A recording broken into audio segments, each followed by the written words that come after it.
we'd like to discuss 8 key characteristics that every form of resource mobilization has. The first one is that it is from people to people or person to person. And something to remember when you, for instance, are not in direct contact with the person or organization that you're asking to, to share your ambition with and to get funding from. Sometimes this is all based on a written contact, and then we may lose sight of the fact that it is a people-to-people business that we are in. So it is about relationship building, and even one could say about fundraising is about raising friends.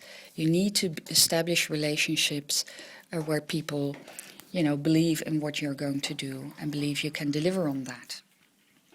A second characteristic is that resource mobilization is really, of all times, we can see that wherever we are in the world, that, for instance, the places of communion of all the important religious denominations are all built with individual givers' money, and are all based on community input.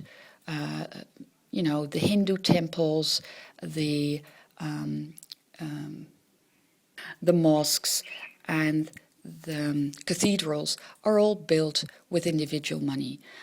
So fundraising, resource mobilization has been going on for many hundreds of years.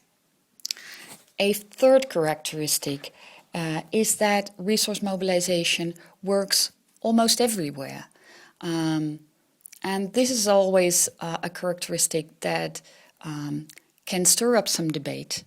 But really, when you look at how it has worked across the globe, then it really is something that, independent of culture or other circumstances, one can raise funding, one can mobilize resources really everywhere in the world.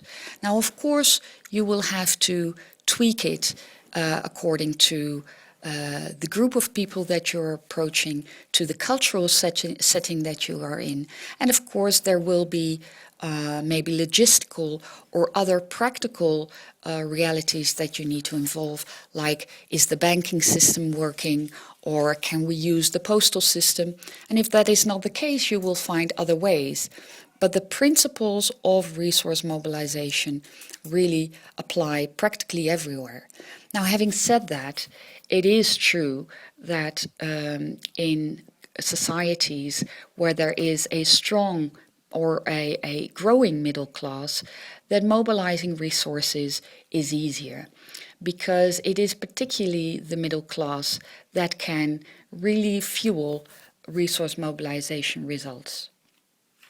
The fourth characteristic is that in order for resource mobilization to become successful, as an organization, you need to commit to it and need to invest in it for the longer term. It's not that a one-off action cannot be successful, but really when you build on it year after year, you will see that you learn as you go along, and that by building your public image, people will get to know you, and it will become easier as you go along. So investing in it in the long term really pays off. The fifth characteristic is that in order to tap into the money that you want to raise, you really need to take a couple of steps first, and that is that you need to open people's hearts and convince their minds, and you need to win their trust. Only then will the money follow. And that is a major difference, perhaps, to other forms of marketing, where you may only need to convince people on a rational level when they, for instance, buy a product. But here, the product is that they are involved in creating a better world, a better society, a better community, a stronger community. And so it is very much on an emotional level that you need to touch people. And you need, of course, to convince them as well.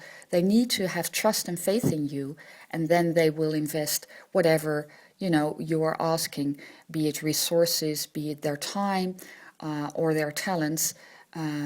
Then that will follow. So thinking that people will give to you simply because they have the means, because they have the money, is an important mistake that we can avoid. The sixth element is that personal contact always has the strongest impact. So when you're able to meet with potential donors face to face as people, then that is the most, the strongest contact you can establish. Stronger than calling people on the phone, stronger than writing to them an email or getting in touch with them through other means of dialogue or sending information. So if you have that possibility, then use that.